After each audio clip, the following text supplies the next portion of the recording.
Hola a tots! Avui us presentem un nou projecte fet amb Tinkercad, molt original, que estem convençuts que encantarà als més petits. Començarem creant les torres del castell. Arrosseguem un cilindre al nostre pla de treball. Canviarem l'alçada d'aquest cilindre perquè les torres quedin molt altes. Les meves les faré de 50 mil·límetres d'alt.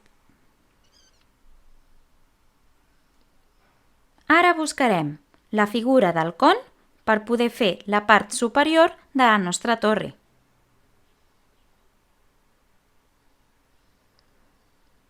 Estirant del con de color negre petit que surt a la part superior de la peça, estiraré cap a dalt un total de 50 mil·límetres, que és el que mesurava la meva torre, per poder ubicar aquest con just a sobre.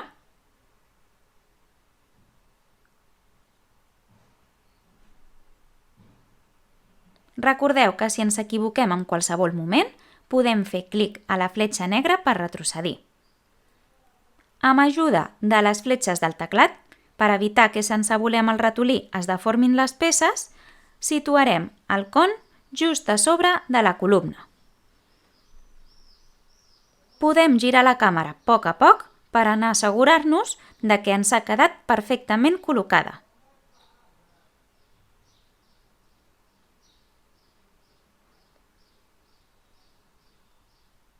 Perquè aquest con sobresurti una miqueta de la columna, el que farem és clicar una de les seves cantonades i el farem una miqueta més gran.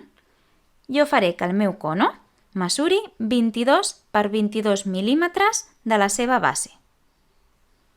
Avui us volem ensenyar un truc nou perquè pugueu fer els vostres dissenys amb Tinkercad de manera còmoda. Fixeu-vos que a sota de la caseta hi ha una opció que es diu Ajustar todo en la vista. Si fem clic aquí, el que passa és que la càmera es situa just a sobre dels elements que portem dissenyats. Si a més després cliquem a superior o a qualsevol altra vista, veurem que el que passa és que podem veure el que portem fet just des de sobre o just des d'un costat. Un altre truc que aprendrem avui és a canviar la transparència de les nostres figures. Això a vegades ens va molt bé el poder veure a través de les peces per poder assegurar-nos de que hem col·locat dos elements, un a sobre de l'altre i just al centre. Si fem clic a la boleta de color de Sólido, trobarem a baix a la dreta l'opció Transparente. La cliquem i així puc assegurar-me de que el meu con està just al centre de la meva columna.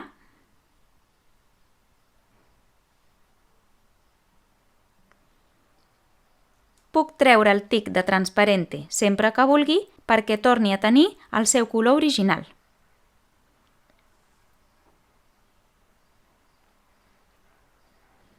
Quan haguem acabat la torre, la seleccionarem dibuixant amb el ratolí un rectangle gegant que ho agafi tot i farem clic a Agrupar.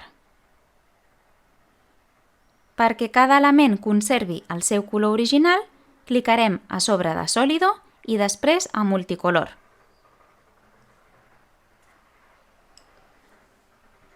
Ja tenim la primera torre acabada.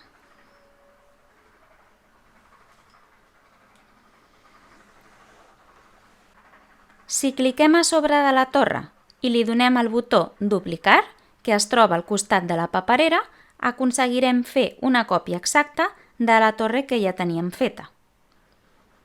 Fixeu-vos que quan faig una còpia, aquesta queda just a sobre de l'anterior. L'haurem de moure amb el ratolí per assegurar-nos de que s'hagi fet correctament i situar una torre al costat de l'altra. Ara farem un mur per unir aquestes dues torres. Arrossegarem el cub i l'estirarem perquè ens quedi de la llargada suficient per unir les dues torres. El gruix d'aquest mur el farem d'uns 5 mil·límetres i després, amb ajuda de les fletxes del teclat, situarem aquesta paret perquè quedi travessant les dues torres.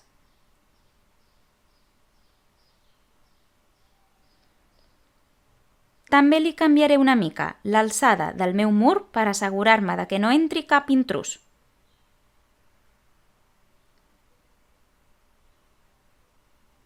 Recordeu fer servir el truc d'ajustar todo en vista per anar situant la càmera correctament. Ara clicaré a superior i amb aquesta vista puc veure com no tinc encara els meus elements ben alineats. Els vaig seleccionant i els poso bé perquè tots quedin en horitzontal.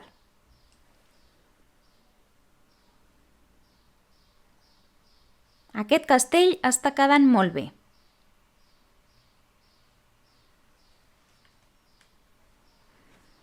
Ara farem una de les altres parets del castell. Com ja tenim una paret feta, seleccionarem la paret i li donarem a duplica. Amb les tecles del teclat allunyem aquesta paret duplicada i ara el que farem és girar-la per poder tenir una de les altres parets de l'edifici. Busquem la fletxa de girar que s'ubica a sobre del terra i escrivim amb el teclat el número 90.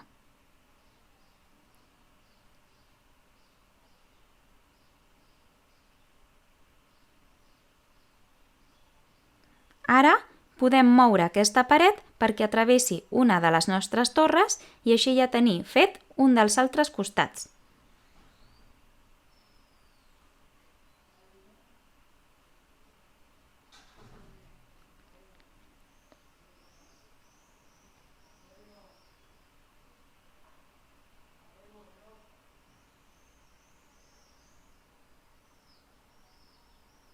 Ara farem la porta per poder entrar i sortir del castell.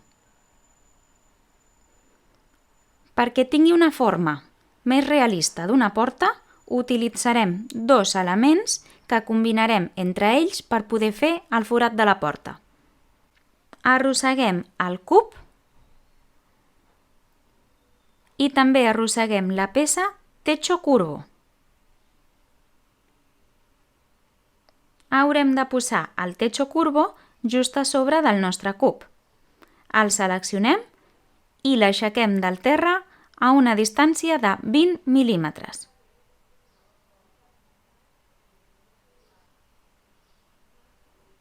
Després, amb ajuda de les fletxes del teclat, mourem aquest sostre perquè quedi just a sobre del cub.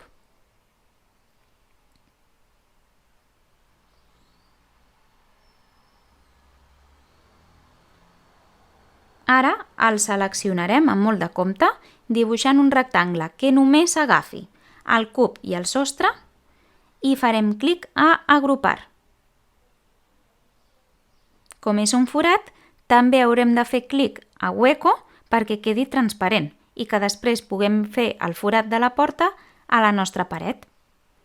Com podeu veure, ara mateix aquesta porta és massa gran. Clicarem al cub de color blanc de l'alçada i li canviarem per una alçada de 15 mil·límetres. També farem la porta una mica més estreta. Jo la faré de 13 mil·límetres.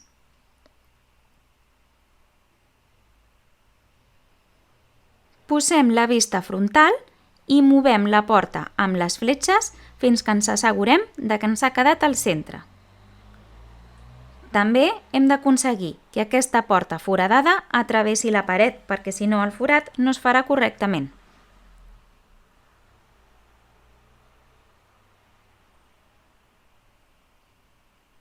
Abans d'unir-ho tot, acabarem amb els elements del castell. Duplicarem una altra de les torres i la posarem al final de la nostra paret vertical. També duplicarem la paret que ja teníem feta d'abans i amb les fletxes la mourem al seu lloc. Només ens queda posar una torre. La dupliquem i amb les fletxes del teclat la posem al seu lloc. I per últim, la paret del darrere. dupliquem només la paret, sense la porta, i la posem al darrere del tot per tancar la construcció del castell.